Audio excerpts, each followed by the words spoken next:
안녕하세요 여러분, 반갑습니다. 저희는 지난 세 번에 걸쳐서 마지막 때에 우리가 거대한 부흥이 일어날 것에 대해서 말씀을 나눴는데요.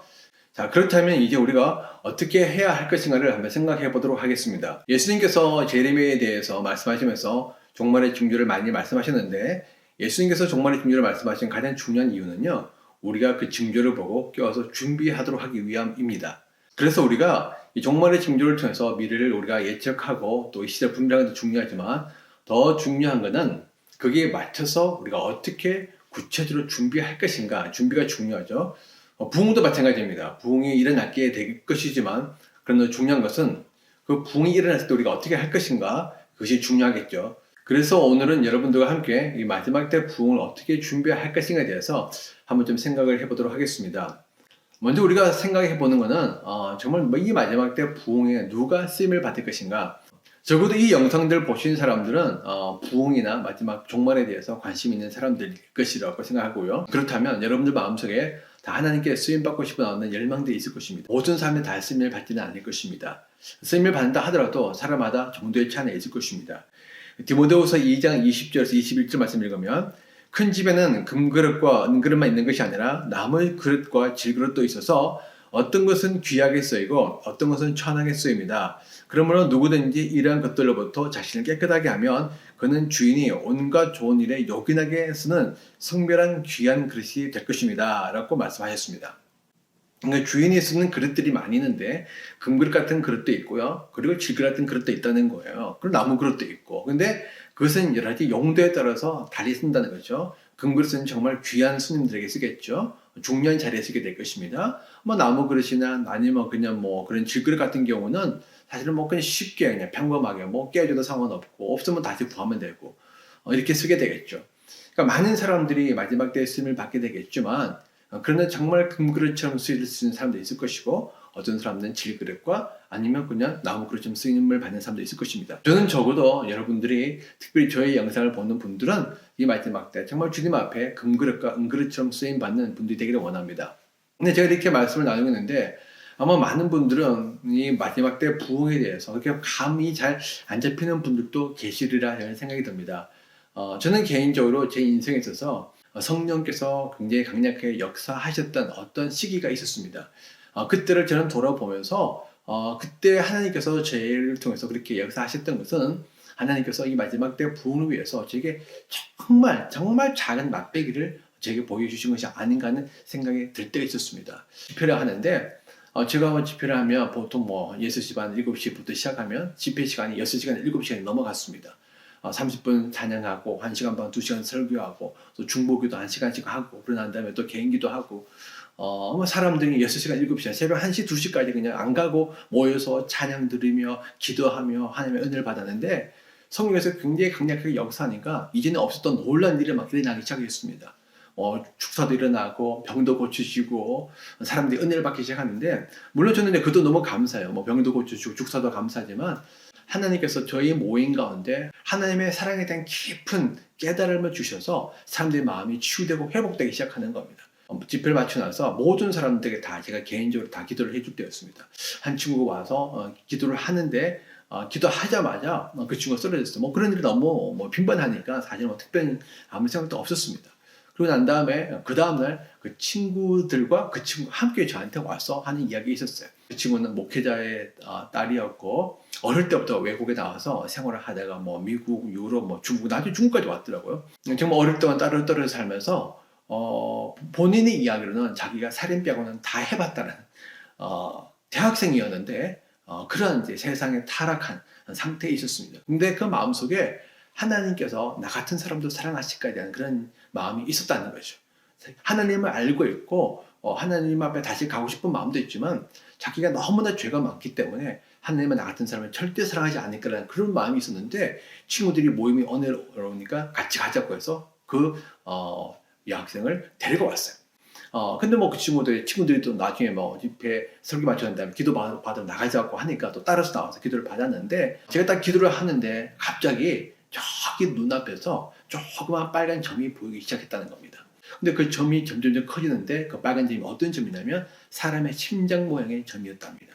빨간색으로 물들어져 있는 사람의 심장이 쿵쿵쿵 거리는 소리가 들리는데 나중에는 그 심장이 하트몽으로 바뀌면서 자기 앞에 오게 되니까 그 심장 뒤에서 손이 쭉 나오더니 그 손이 자기를 껴안는데 그 심장 소리가 어떤 소리냐? 바로 하나님의 사랑의 고동 소리였다는 걸 자기가 느끼게 됐다는 거예요. 그러면서 그 친구가 엄청나게 울면서 하나님이 나 같은 아이도 사랑하시는구나.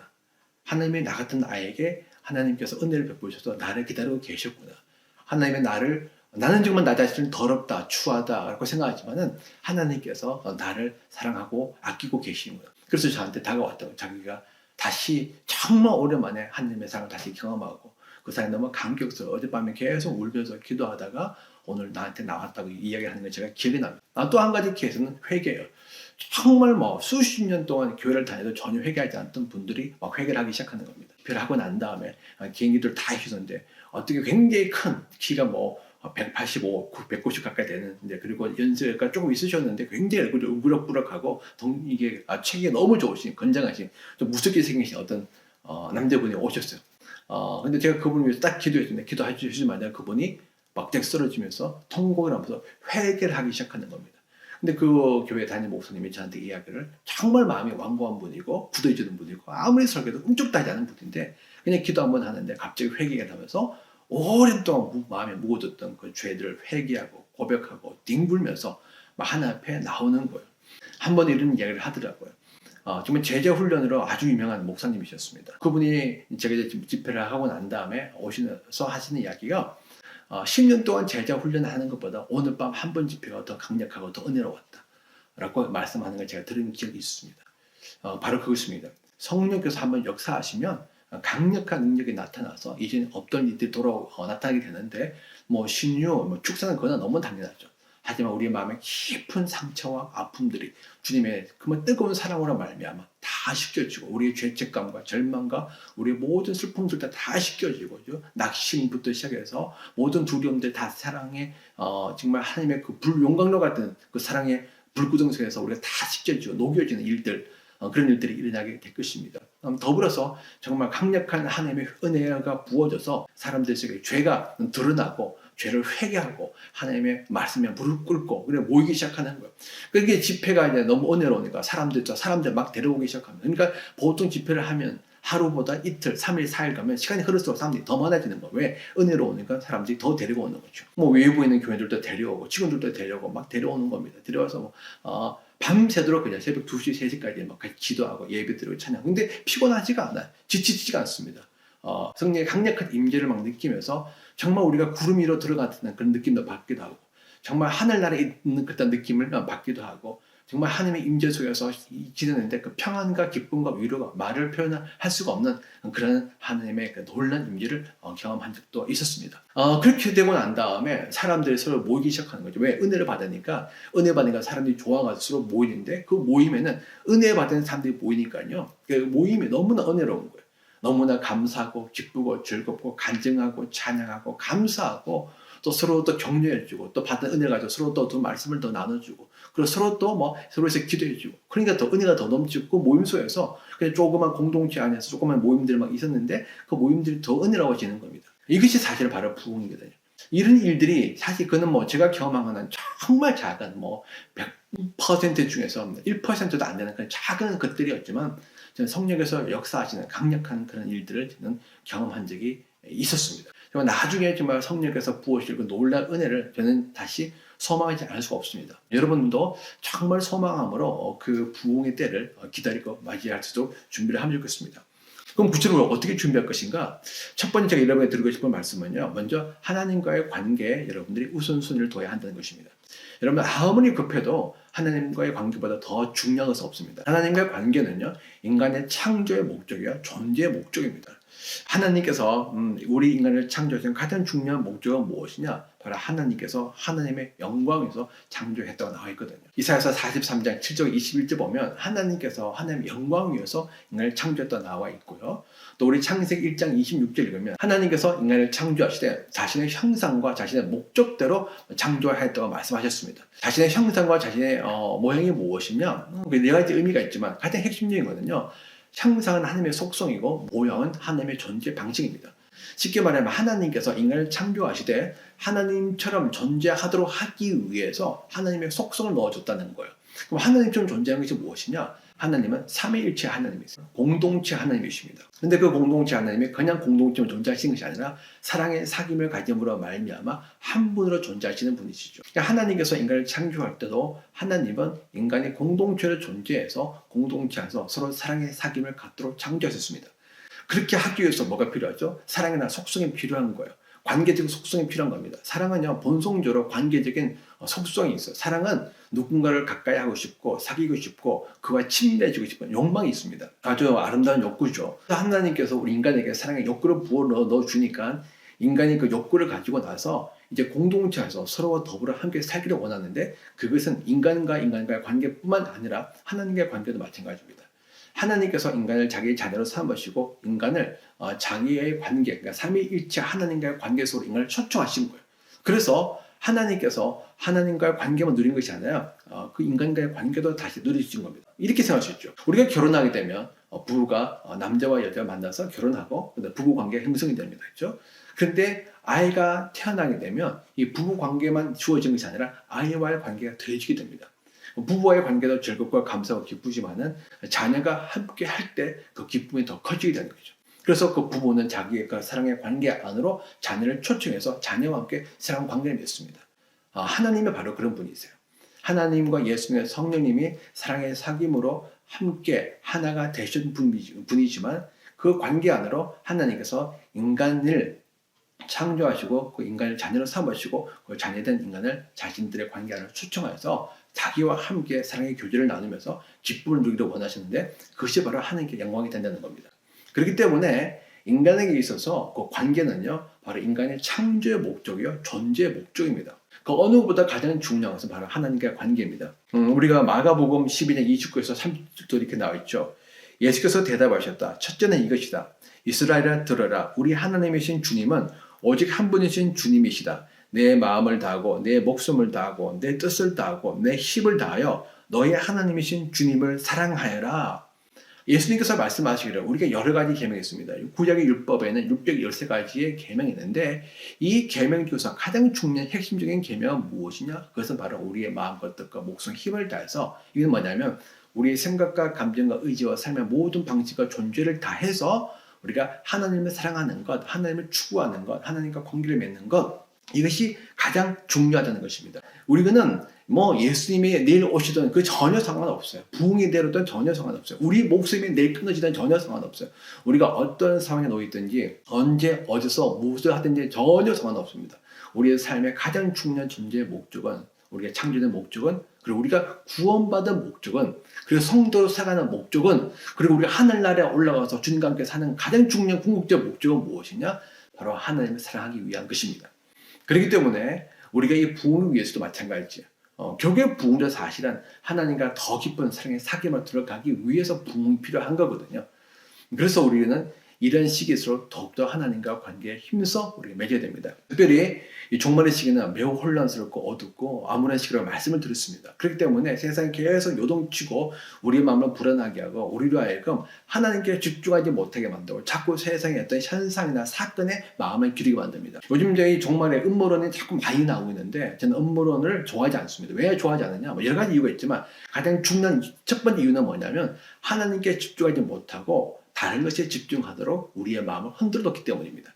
정말 우리에게 구원을 줄 분은, 우리를 인도하실 분은, 우리를 보호하실 분은, 우리의 구원자가 되시는 분은 바로 하나님이신데, 가장 중요한 하나님께 우리 집중하지 못하고 정말 확실하지 않은 그런 근거 없는 그런 것들 이에 우리의 마음이 뺏기는 것은 사실 사단의 속임수거든요. 그래서 우리가 이럴 때일수록 더욱더 우리의 마음을 지켜서 하나님과 관계에 힘을 써야 됩니다.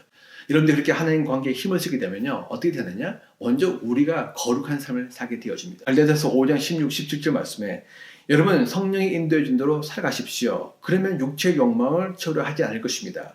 육체의 욕망은 성령을 거스르고 성령이 바라는 것은 육체를 거스릅니다. 이 둘이 서로 적대 관계에 있으므로 여러분 자기가 원하는 일을 할 수 없게 됩니다. 그렇습니다.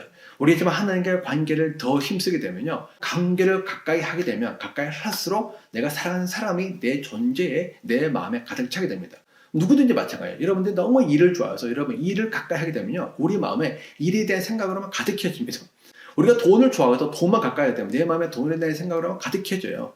우리가 누군가를 사랑해서 그 사람과 시간을 많이 보내고 그 사람과 가까워지게 되면 내 마음에는 그 사람에 대한 마음으로 가득해집니다. 생각으로 가득해지는 거죠. 우리가 정말 하나님을 가까이 하게 되면 하나님과 더 친밀해지고 하나님을 더 알아가게 되고, 그럴수록 우리 안에 하나님으로 더 충만해진다는 것입니다. 하나님으로 더 충만해지기 때문에, 그러면 어떻게 되는 거죠? 바로 우리 안에 있는 이 죄악된 성량과 죄성이 다 사라지게 되어 있어요. 우리의 마음 안의 공간 안에 우리가 구원을 받았지만 그럼에도 불구하고 이 죄성이라는 것이 있어서, 그 죄성은요, 죄라는 어떤 행위가 아니에요. 그 속성이고 꿈틀꿈틀 살아 움직이는 생명체와 같은 것들입니다.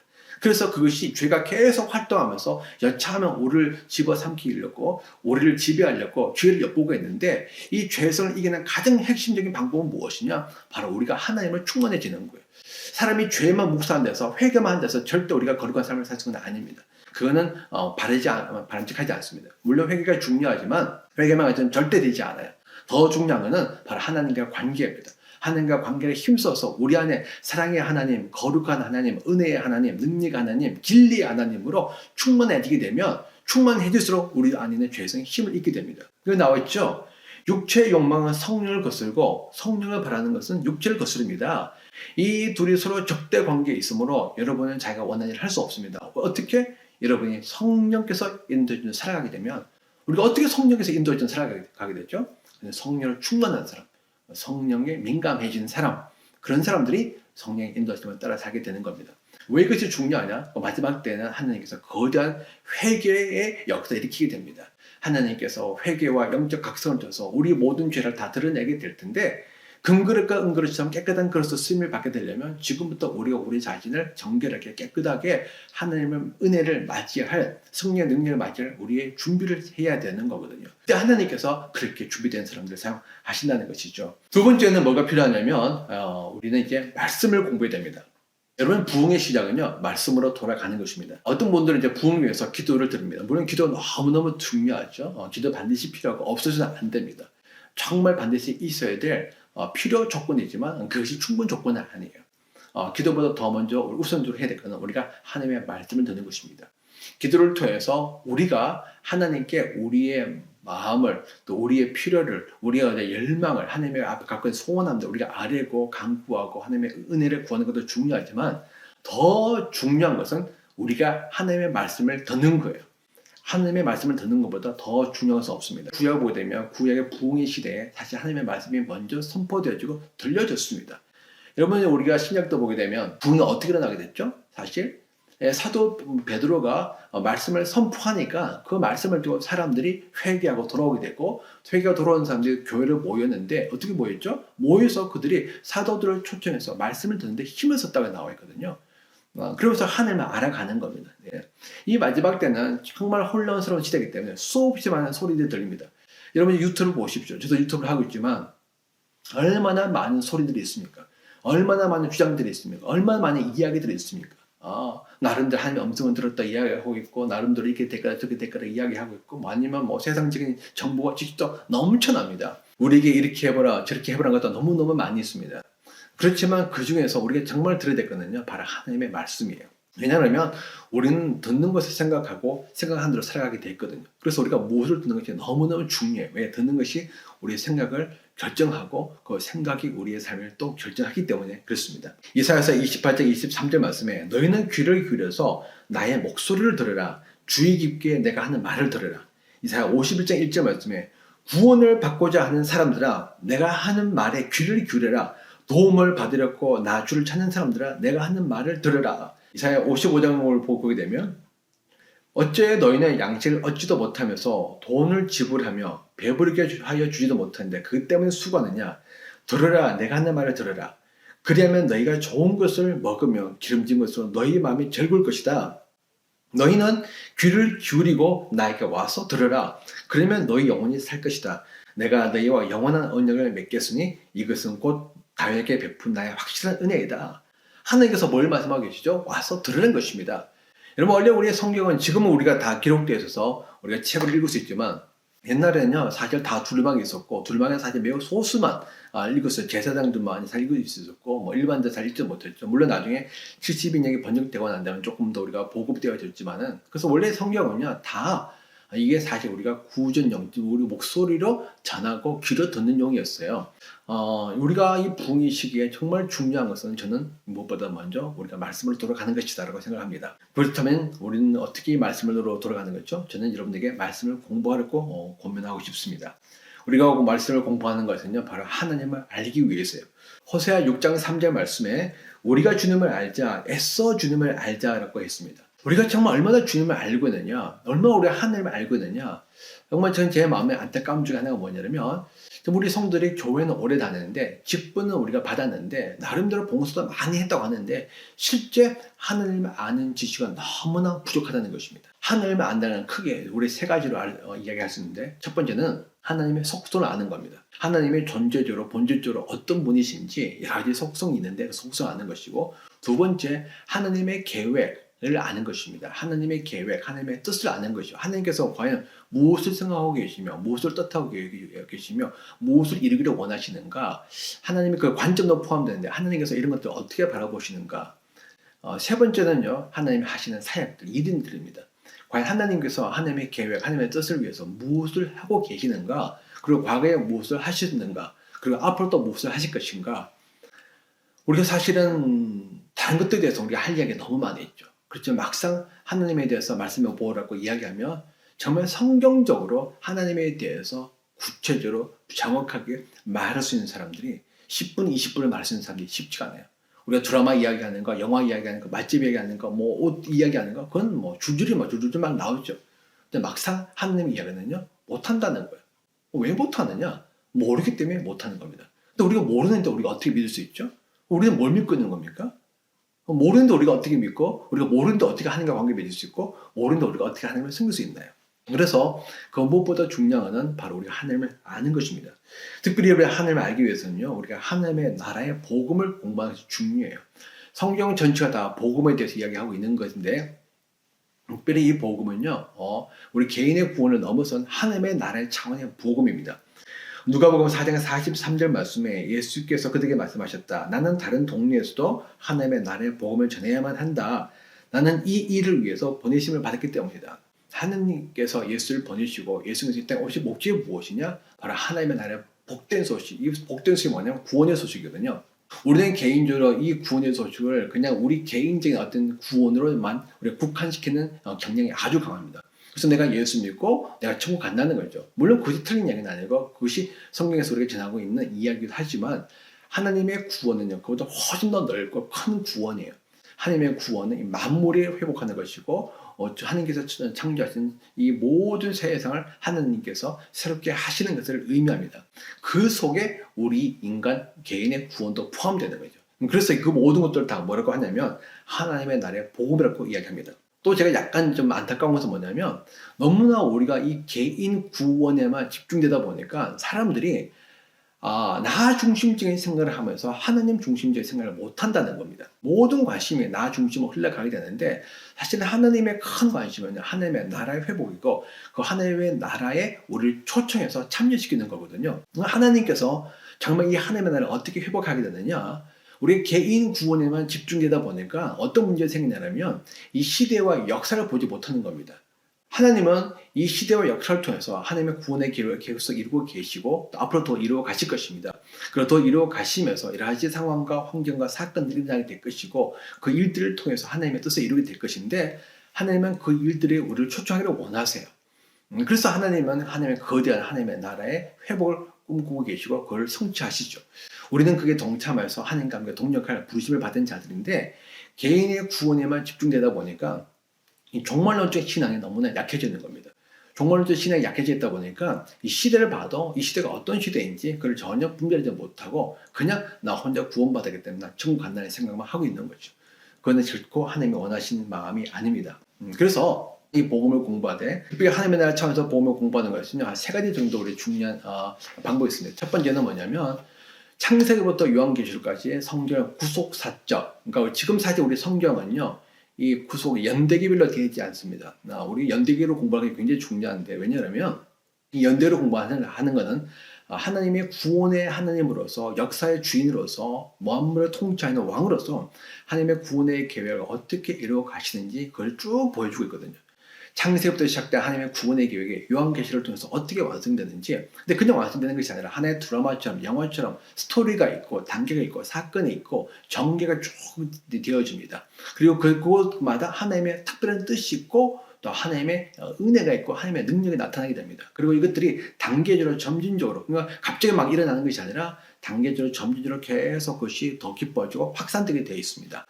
이런 것들을 우리가 알려면 어떻게 되야 되냐? 우리가 창세기부터 요한계시록까지 우리가 연대기로 구속사적 관점으로 성경을 쭉 공부하는 것이 필요합니다.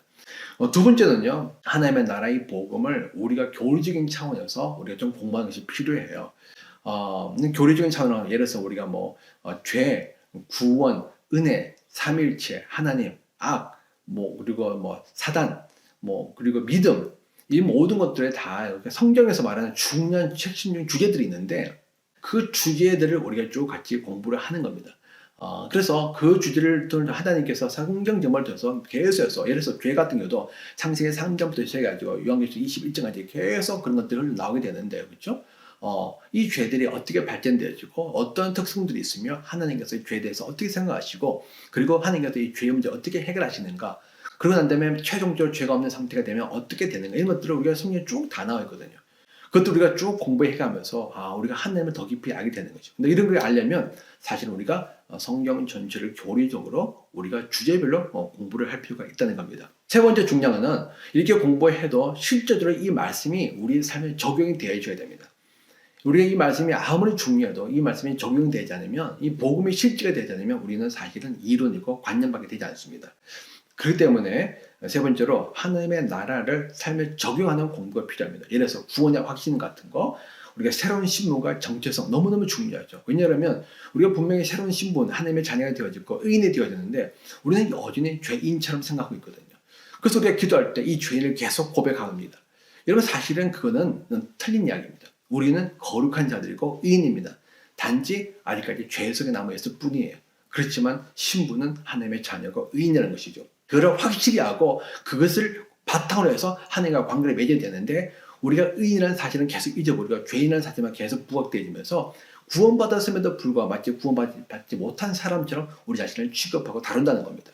그렇기 때문에 우리는 계속 죄책감, 낙심, 두려움, 염려 속에 사로잡히게 된다는 것이죠. 성령과 동행하는 삶이나 영적인 분별이나 종말의 소망, 믿음의 싸움, 죄와의 싸움, 거룩함, 보험에 정인되는 것, 이 모든 것이 다 뭐냐면 이 복음이 실제 우리 삶에 적용되는, 실제가 되는 삶을 의미합니다. 그래서 우리 이런 것들도 따로 공부를 해야 된다는 것이죠. 사실 우리가 이 마지막 때를 살아가기 위해서 준비될 것이 많습니다. 여러분, 절대 가볍게 생각하지 마십시오. 정말 이 마지막 때는 역사상 가장 위대한 시간이고 중요한 시간이고 또 긴박한 시간이기 때문에 사실 그만큼 하나님께서 더 기회도 주시고 우리에게 계속 준비하라고 말씀하시는 거죠. 부흥의 시기는 그 무엇보다도 말씀이 사람이 필요합니다. 여러분, 아무리 부흥이 나도 결국에는 말씀을 전파해야 됩니다. 말씀을 전파해야 그 말씀을 통해서 그들이 복음을 듣고 복음을 들어야 사실은 그 예수 그리스도 앞에 돌아오게 되죠. 그리고 예수 앞에 돌아온다 해도 사실은 그는 아직 어린아이에 불과해요. 영적으로 장성한 분량까지 성장하려면, 믿음의 싸움을 싸우려면, 다시 오실 주님을 맞이할 그런가 신부가 되어지려면 말씀을 양육이 필요하죠. 그렇지만 그 양육만으로도 끝나지 않습니다. 마지막 단계는 항상 교회 공동체로 모이는 거예요. 교회 공동체로 모여서, 근데 모여서 뭐 하겠습니까? 가장 중요한 거는요, 하나님 중심적인 모임을 갖는 것인데 그 모임에 바로 말씀이신 하나님을 의미하는 겁니다. 하나님 중심적인 모임이라는 것은요, 바로 말씀 중심적인 모임이에요. 왜냐하면 하나님의 말씀이기 때문에.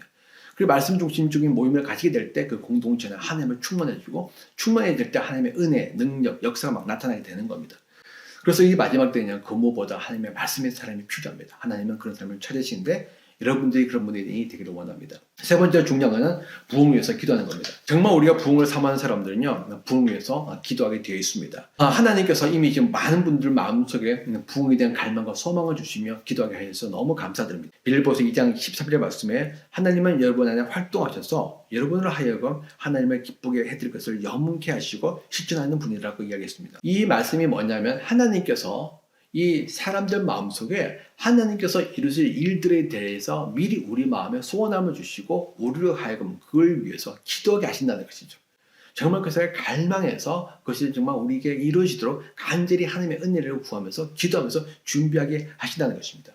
왜? 하나님은 그렇게 기도하는 사람을 통해서 하나님께서 역사하시거든요. 여러분, 기도는 우리에게 큰 축복입니다.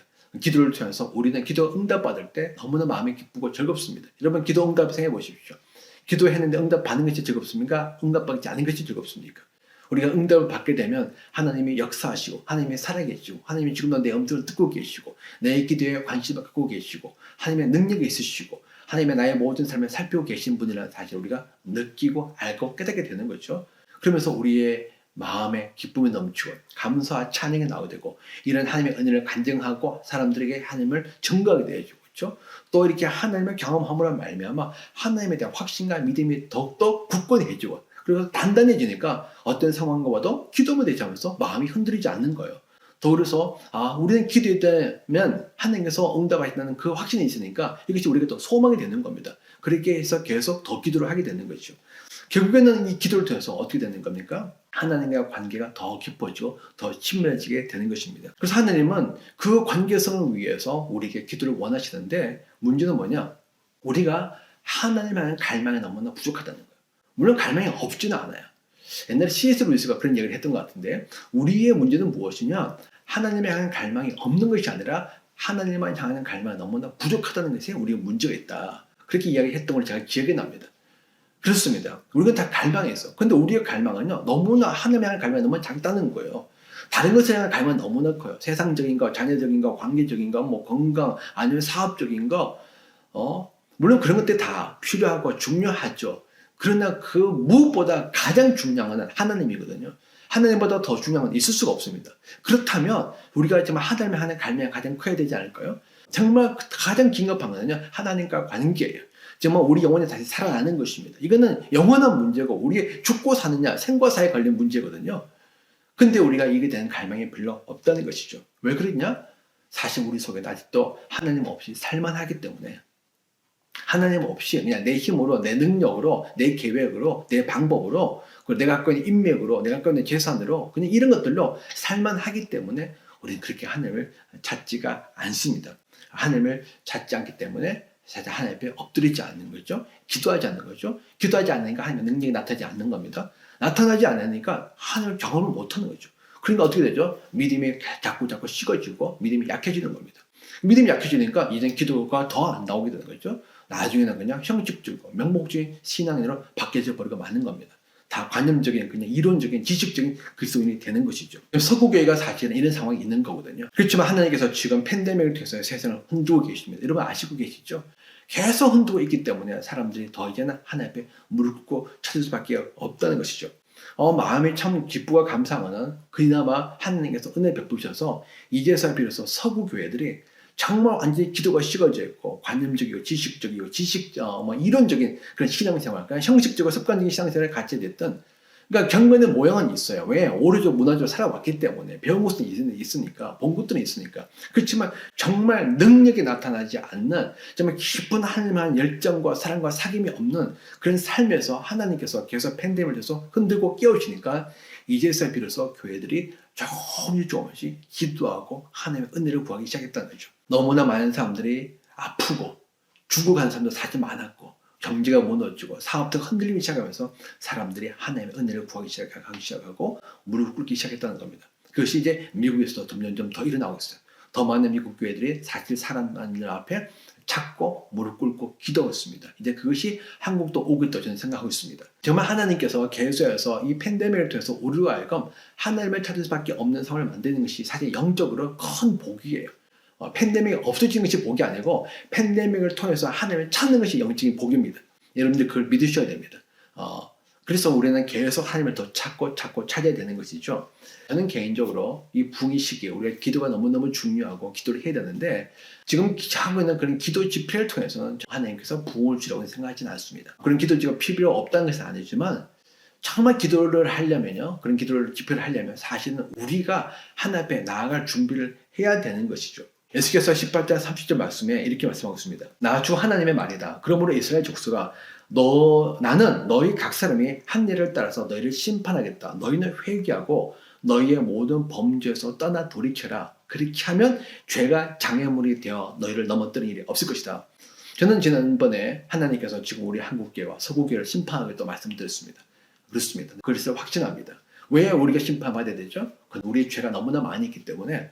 근데 그 죄에서 떠날 마음이 없는 상황에서 드리는 기도는 별 의미가 없어요. 분명히 말씀하셨죠. 너희들 회개하고 너희의 모든 범죄에서 돌이켜 떠나거라. 그러니까 우리가 회개한 것은, 회개는 사실은 돌이키는 거거든요. 생각을 바꾸고 삶을 바꾸는 거거든요. 입술만 잘못했다고 고백하는 것이 아니라 우리가 현재까지 저지르려고 했는 모든 잘못된 것, 비성경적인 것, 우리가 전통이라는 이름으로 그냥 다 해왔던 거, 사람들이 다 그냥 해오니까 그냥 뭐 명목상으로 우리가 다 해왔던 것, 이런 것들을 다 철저히 회개하고 돌이켜 떠나야 되는데, 그 떠나지 않으면 사실은 우리가 하는 회개 집회는 별 의미가 없습니다. 역대하 7장 10절, 우리가 너무나 잘 알고 있는 말씀이죠.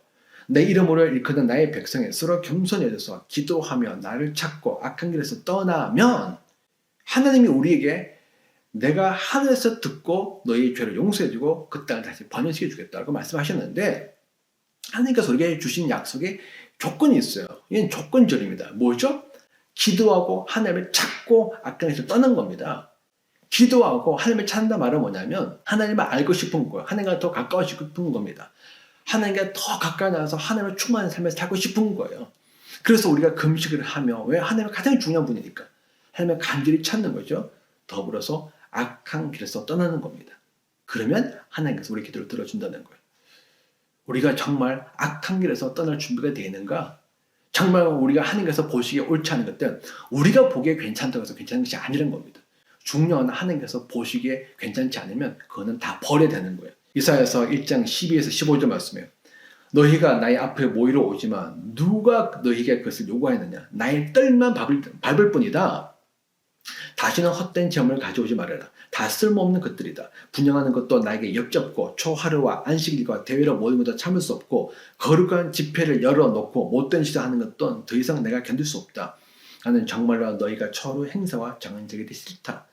그것들이 오히려 나에게 짐이 될 뿐이다. 그것들을 짊어지게 내가 너무 지쳤다. 내가 팔을 벌려도 기도한다 하여도 나는 겉들어 보지도 않겠다. 너희가 아무리 많이 기도한다고 하여도 나는 듣지 않겠다. 너희 손은 피가 가득하다. 아모스 5장 21절 24절 말씀. 나는 너희가 벌이는 절기 행사들이 싫다. 역겹다. 너희가 성회를 모여도 도무지 기쁘지 않다. 너희가 나에게 번제물이나 곡식제물을 바친다 해도 내가 그 제물을 받지 않겠다. 너희가 화목제를 바치는 살찐 짐승도 겉들어 보지 않겠다. 그들도 보지 않겠다. 시끄러운 너희 노래소리를 나의 앞에서 집어치워라. 너희 검은고 소리도 나는 듣지 않겠다. 너희는 다만 공의가 물처럼 흐르게 하고 정의가 마르지 않는 강처럼 흐르게 하리라. 여러분, 이사야서 아모스, 이러면 사실 이 마지막 때 우리 성도는 특별히 예언서를 공부해야 되는데, 왜냐하면 예언서가 사실 신약의 모형이고 이 예언서는 사실은 마지막 때 일어날 심판과 회복의 모형이기 때문에 이 비슷한 일들이 또 한번 일어나게 된다는 거예요. 다시 말하면 이 교회 안에서 예언서와 같은 상황이 또 한번 발생된다는 겁니다. 근데 우리가 예언서를 안 배우잖아요. 정말 예언서를 배워야 되는데 예언서를 안 배우고 있거든요. 근데 예언서에서 뭘 이야기하고 있죠? 하나님께서 이스라엘 백성들이 드리는 그 집회가 싫다는 겁니다. 모임이 싫다는 겁니다. 대회가 싫다는 겁니다. 시끄럽다는 겁니다. 역겹다는 겁니다. 집어치우라고 이야기하고 있습니다. 너희가 성회를 모이는 거 하나님이 원하지 않는다는 겁니다. 입술로 회개하고 예배 드리는 거, 그건 의미가 없다는 거예요. 중요한 건 무엇이죠? 정말 너희가 그 악한 길에서 떠나야 된다는 겁니다. 죄가 장애물이 되지 않으려면 우리가 죄에서 떠나서 돌이켜야 한다는 것이죠. 그런데 이런 회개는요, 우리 마음대로 되지 않아요. 분명히 로마서 2장에 보면 하나님께서 우리의 마음에 성령을 통해서 회개케 하시나 하였거든요. 하나님께서 은혜를 베풀어서 회개케 해주셔야 회개가 되는 겁니다. 오순절에 그런 역사가 일어나는 것도 다 성령께서 역사하셨기 때문입니다. 그렇기 때문에 우리가 기도할 때 특별히 하나님, 우리에게 우리 수준의 회개가 아니고 정말 하나님께서 보시기에 합당한 회개가 일어날 수 있도록 우리에게 은혜를 부으십시오. 근데 아마 이렇게 기도하는 분들은 아마 골방에서 기도하리라 생각합니다. 저는 골방에서 기도하는 많은 분들을 응원하고 더 많은 골방 기도가 일어나기를 원합니다. 보이지 않는 곳에서 하나님의 자비와 은혜를 구하며 하나님의 능력을 기다림이 있을 때 하나님께서 그 골방에서 기도드리는 분들 기도를 들으시고 하나님께서 역사하실 것입니다. 네 번째로 중요한 것은요, 여러분들이 공동체로 모이는 것입니다. 히브리서 10장 25절 말씀에 어떤 사람들의 습관처럼 우리는 모이를 거만하지 말고 서로 격려하여 그날이 가까운 것을 볼수록 더욱 힘써 모이십시오라고 했습니다. 여러분, 저는 공동체에 대해서 너무나 중요하다 계속 말씀을 드렸습니다. 제가 여러분들에게 개인적으로 권하는 것은 21년 10월 20일 영상이 있습니다. 하나님의 계획은 언제나 공동체에 있습니다. 그 21년 10월 21일 영상이 있습니다. 두 개가 있는데 혼자서는 안 돼요. 공동체에 있나요? 힘써 모이는 것이 이기는 비결입니다. 그 21년 11월 5일 영상 앞으로 힘들어도 포기할 수 없는 공동체. 제가 여러 차례 여러분들에게 계속해서 말씀을 나눴지만 마지막 때 성도는요 반드시 모여야 됩니다. 홀로 신앙생활하면 안 됩니다. 전도서 4장 12절 말씀에 혼자 싸우면 지지만 둘이 힘을 합하면 적에게 맞을 수 있다. 삼겹줄은 쉽게 끊어지지 않는다. 여러분 기도도 마찬가지죠. 여러분 홀로 기도하는 건 정말 힘들어요. 정말 하나님께서 마음을 부어주고 기도에 훈련된 분이 아니라면 매일 골방에서 기도하는 건 정말 쉽지 않습니다. 그럼 우리가 어떻게 됐죠? 바로 모여서 기도하는 거예요. 함께 모여서 기도할 때 성령께서 역사하십니다. 오순절 다락방에 120이 모여서 함께 기도할 때 성령께서 역사하시죠. 그렇죠? 이번 사도행전 4장에 베드로가 감옥 갔을 때 교회가 함께 모여서 역사할 때 베드로가 감옥에서 나오게 되었습니다. 사도행전 13장에 안디옥 교회가 함께 모여서 기도할 때 성령께서 말씀하시면 성령께서 보냈어요. 교회가 함께 모여서 기도할 때 그 기도불이 꺼지지 않습니다. 혼자는 쉽게 꺼져요. 혼자 너무나 약합니다. 열정도 식습니다. 우리의 마음은요 그렇게 지키기 쉬운 것이 아니에요. 반드시 하나님의 은혜가 필요하고 하나님의 도우심이 필요한데 그 하나님의 도우심과 은혜가 어떻게 오느냐? 물론 하늘로부터 뚝 떨어지기도 하지만 많은 경우는요 사람들을 통해서 우리 지체를 통해서 공동체 안에서 하나님께 주어진다는 겁니다. 하나님께서 직접 주어지는 은혜가 반이고 나머지 절반은요 공동체 안에서 주어지는 것들이에요. 그래서 혼자서 아무리 하나님의 은혜를 많이 받아도 그거는 50점밖에 되지 않아요. 50점은요 충분치 않습니다. 많아도 50점이에요. 나머지 50점은 나머지 50%는 공동체로 모여있을 때 하나님께서 주는 것입니다. 그때 우리는 서로 사귐을 통해서 기쁨을 누리고 위로를 얻고 격려를 얻고 용기를 얻고 또 지혜를 받고 또 서로를 통해서 말씀을 하고 권면받고 이렇게 하면서 우리 영적도 살아나게 되는 것이죠. 마지막 때에는 반드시 우리가 공동체를 모여야 됩니다. 아까도 말씀드렸듯이 부흥이 일어나게 되면 부흥이 일어나면 단순히 사람들이 예수만 믿는 것이 아니에요. 세 가지가 필요합니다. 부흥이 일어나게 되면 사람들이 주 앞에 들어오게 될 때 첫 번째 복음을 통해서 그들에게 복음을 통해서 예수 믿게 해야 됩니다. 두 번째 복음을 가르쳐야 됩니다. 구체적이고 실제적으로 지속적으로 꾸준하게 단계적으로 체계적으로 가르쳐야 되는 거죠. 그래서 영적으로 성장하고 성숙되도록 우리가 도와줘야 됩니다. 그건 시간이 걸리는 부분이에요. 세 번째가 중요한데 세 번째 바로 교회로 세우는 겁니다. 공동체에 세우는 겁니다. 왜? 혼자서는 안 되기 때문에. 우리가 함께 있을 때 그 공동체 안에서 주시는 그 은혜가 있습니다. 그거는 경험해본 사람들이 알아요. 그거는 모이지 않는 사람들은 알 수가 없습니다. 저는 너무나 그것을 많이 경험해봤기 때문에 계속해서 말씀을 드리는 거죠. 경험해본 사람이 그것이 얼마나 중요한지 알기 때문에 제가 계속 말씀을 드리는 겁니다. 어떤 분들이 이렇게 얘기합니다. 목사님, 정말 공동체 모이고 싶은데 공동체 없어요. 그렇다면 여러분 기도하십시오. 왜 기도하지 않으십니까? 왜 공동체를 두고 기도하지 않으십니까? 여러분들이 홀로 신앙생활을 하는 건요 스스로 말라 죽어가는 것과 같습니다. 여러분 그 어느 누구도 홀로 신앙생활을 할 수 있는 사람은 아무도 없어요. 심지어 하나님조차도 삼위일체 공동체로 존재하는 분이십니다. 하나님이 인간을 창조할 때부터 남자와 여자 공동체를 창조하셨어요. 하나님의 사람을 부르실 때 홀로 있게 하시지 않고 항상 사람들 다른 지체들과 함께 역사를 하게 하셨습니다. 예수님도 제자 공동체를 세우셨고 제자들은 또 교회를 세웠습니다. 우리는 다 누군가 필요해요. 절대 홀로 있으면 안 됩니다. 그래서 여러분 공동체에서 기도하십시오. 하나님 함께 기도할 수 있는 공동체를 만나게 해주십시오. 함께 말씀을 나눌 수 있는 공동체를 만나게 해주십시오. 너무나 제 개인주의적이고 이 홀로 있는 신앙생활에 익숙해져 있는 우리를 하나님 용서해 주시고 제 마음을 흔들어 주시고 하나님 이제 이 자리에서 뛰쳐나가서 이 자리에서 벗어나서 여기서 이제는 걸어 나가서 하나님 이제 내가 공동체에 속하겠습니다. 하나님 만날 수 있는 사람 두세 명이면 충분합니다. 두세 명이면 충분합니다. 그 대신 지속적으로 꾸준하게 계속 만나는 것이 중요합니다. 정말 하나님 중심적으로 만날 수 있는 사람들 만날 수 있도록 하나님 은혜를 부어주십시오. 그래서 여러분 공동체를 통해서 여러분 계속 이 마지막 때 부흥을 준비하시기 바랍니다. 지금 우리는 성령의 능력과 복음 전파의 삶을 지금부터 살아야 되는 겁니다. 여러분 마지막 때 성령의 역사가 나타나게 되면 우리가 지금까지 경험하지 못했던 많은 일들이 일어나게 될 텐데 여러분 그 일도 우리가 굉장히 충격적인 일들이고 놀랍고 신기한 일들일 것입니다. 그러나 지금부터 준비된 사람들에게는요 그렇게 놀라운 일이 아니에요. 당연한 일이죠. 당연한 일인데 더 강한 일이 일어나게 됐지만 이미 예상하고 있었기 때문에 전혀 당황스럽지 않을 겁니다. 사실 지금 이 시대는 우리가 성령의 역사에 대해서 너무나 둔감해지는 시대에 살고 있습니다. 우리 속에는 어떤 믿음이 있느냐 우리가 기도해도 절대 병날지 않을 것이라는 이상한 믿음이 있습니다. 우리는 구원받고 천국 가는 그럴 때 믿음이 있는데요 사실 그보다 더 쉬운 거는요 우리가 기도해서 병나는 것이에요. 근데 사실은 우리가 어떤 우리는 얘기하죠. 우리가 기도해서 병도 낫지 못하는데 우리가 구원받고 천국 갈 거는 어떻게 확신할 수 있나요? 부흥의 성령은 아픈 자리에 있으면 기도하라고 했거든요. 의인의 강건한 역사는 힘이 많다고 했거든요. 여러분도 저도 다 구원받고 하나님 앞에서 예수의 피로 말미암아 의인이 되어졌잖아요. 그렇죠? 그렇다면 우리의 기도에 역사하는 힘이 있다는 겁니다. 아픈 자리에서 기도하라고 말씀하셨습니다. 그럼에도 불구하고 우리는 내가 기도하면 낫지 않을 거라는 잘못된 믿음이 우리에게 확고하게 박혀 있는 거죠. 그래서 우리는 기도하지 않습니다. 기도하지 않으니까 역사가 나타나지 않고 경험하지 못하는 겁니다. 그렇지만 마지막 때 성령께서 놀라운 일을 행하실 겁니다. 그렇기 때문에 여러분 지금부터 기도하십시오. 물론 지금 안 날 수도 있습니다. 안 날 수 있어요. 괜찮습니다. 하지만 언젠가 날 것입니다. 여러분 오늘 안 나왔다 해서 내일 또 안 날 것입니까? 모레도 안 날 것입니까? 그건 알 수 없는 거죠. 네. 기도하지 않으면 아무 일도 일어나지 않지만 기도하게 되면 언젠가는 일어나게 된다는 것입니다. 그래서 우리는 계속해서 그때가 올 때까지 믿음으로 기도하는 겁니다. 하나님께서 우리의 믿음을 보시는 거죠. 너가 정말 내 말이 믿느냐? 그 역사를 사모하느냐? 갈망하느냐? 그걸 보기를 원하느냐? 내가 너의 기도에 응답할 것을 내가 확신하느냐? 예수님께서 말씀하셨습니다. 누가복음 18장 7절 8절 말씀에 하나님께서 자기에게 밤낮으로 부르짖는 택하신 백성의 권리를 찾아주지 않으시고 모른 채 하고 오래 그들을 내버려 두시겠느냐? 내가 너에게 말한다. 하나님께서 얼른 그들의 권리를 찾아주실 것이다. 그러나 인자가 올 때 세상에서 믿음을 찾아볼 수 있겠느냐? 불의한 재판관의 비유를 들면서 예수님께서 말씀하셨죠. 불의한 재판관도 과부가 계속 졸라대니까 그냥 달달달 볶여가지고 어쩔 수 없이 들어주는데 하물며 하나님께서 우리가 누구죠? 하나님의 자녀된 우리들인데 아버지께서 사랑하는 자녀들의 기도를 들어주지 않겠느냐?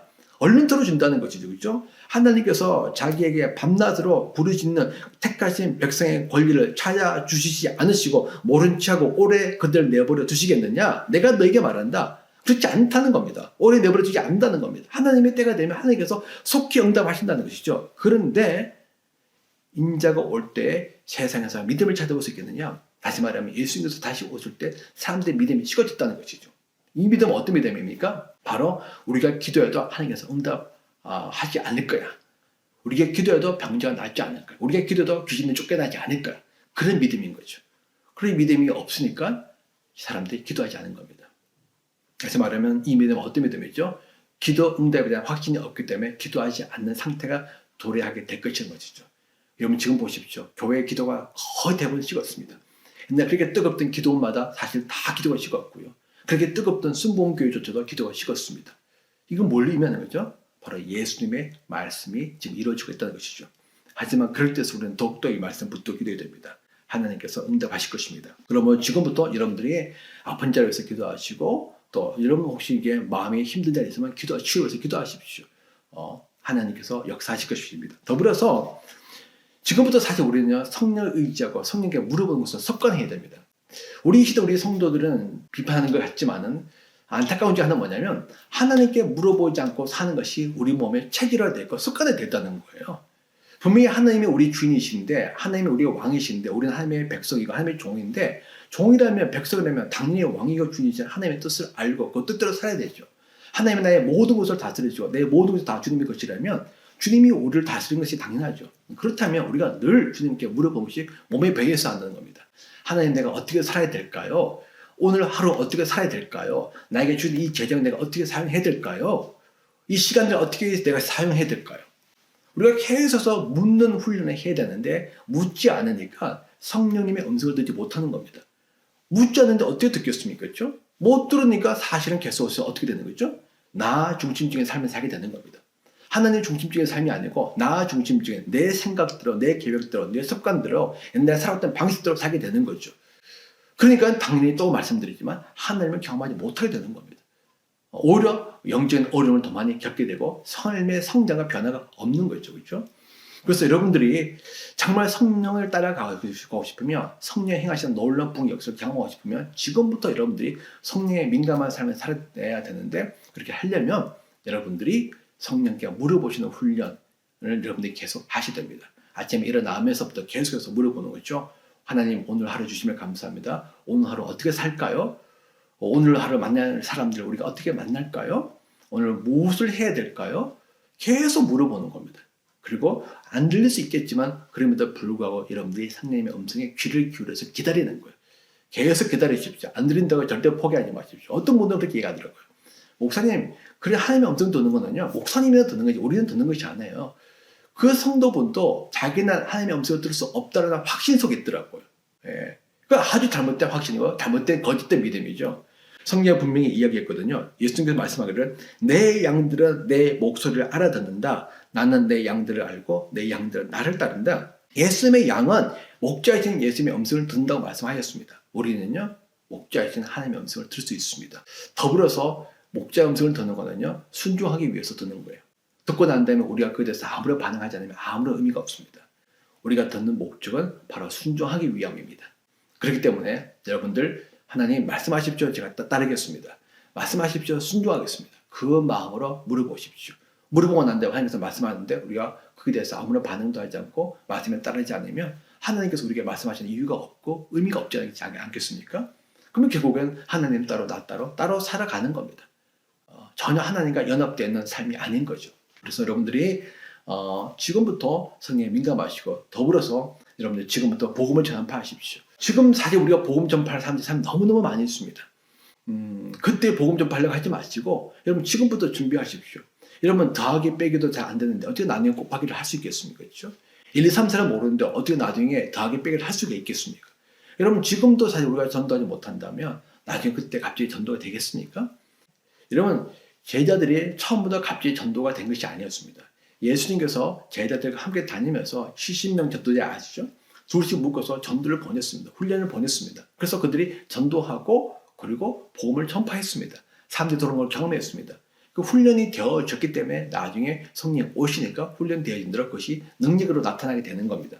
우리도 마찬가지예요. 하나님의 능력도 필요하지만 훈련도 필요하고 준비도 필요하고 경험도 필요합니다. 여러분 지금부터 해가십시오. 여러분 지금도 우리 주변에 복음을 들을 사람들이 많이 있고요. 어쩌면 부흥이 오기 전에 죽는 사람들도 있습니다. 우리가 오늘 내일 들을 수 있는 기회가 마지막 기회인 사람들도 있다는 것이죠. 왜 그런 기회에 있는 사람들을 우리가 그냥 내버려 두고 무관심하게 그냥 지나쳐 갑니까? 지금부터 미리 복음을 전하는 삶을 사시기 바랍니다. 여러분 지금은 매우 중요한 시기고 긴급한 시기입니다. 이런 때 여러분들 여러 가지 많은 일들이 있겠지만 하나님께서 지금 팬데믹 시대에 우리로 하여금 잠잠히 하나님 앞에 머물면서 하나님을 찾게 하십니다. 여러분 하나님 앞에 나가셔서 하나님 앞에 기도하시고 여러분 너무 바쁘지 않고 정말 중요한 것에 집중하시기 바랍니다. 그래서 이 마지막 때 정말 주님께 쓰임받는 귀중한 하나님의 사람들이 되기를 바랍니다. 기도하겠습니다. 하나님 오늘 부흥을 준비하는 삶에 대해서 우리가 나누었습니다. 하나님이 너무나 중요한 부흥을 우리가 이제 가볍게 여기지 않고 그냥 우리가 단순히 지식적으로만 받아들이지 않고 정말 구체적으로 실제적으로 우리가 부흥을 준비하려고 원합니다. 예수님께서 종말의 준비를 알려주신 것은 종말을 준비하는 삶을 사도록 하기 위해서 알려주신 것처럼 하나님 우리도 이 부흥에 대해서 구체로 준비하려고 원합니다. 우리에게 어떻게 준비될지 알려주시고 또 준비하고자 하는 열망을 주시고 하나님께서 실제로 우리의 삶을 인도해 주셔서 우리가 마지막 때 성령의 동력자가 될 수 있도록 우리를 축복해 주시고 훈련시켜 주옵소서. 예수님의 이름으로 감사하며 기도합니다. 아멘.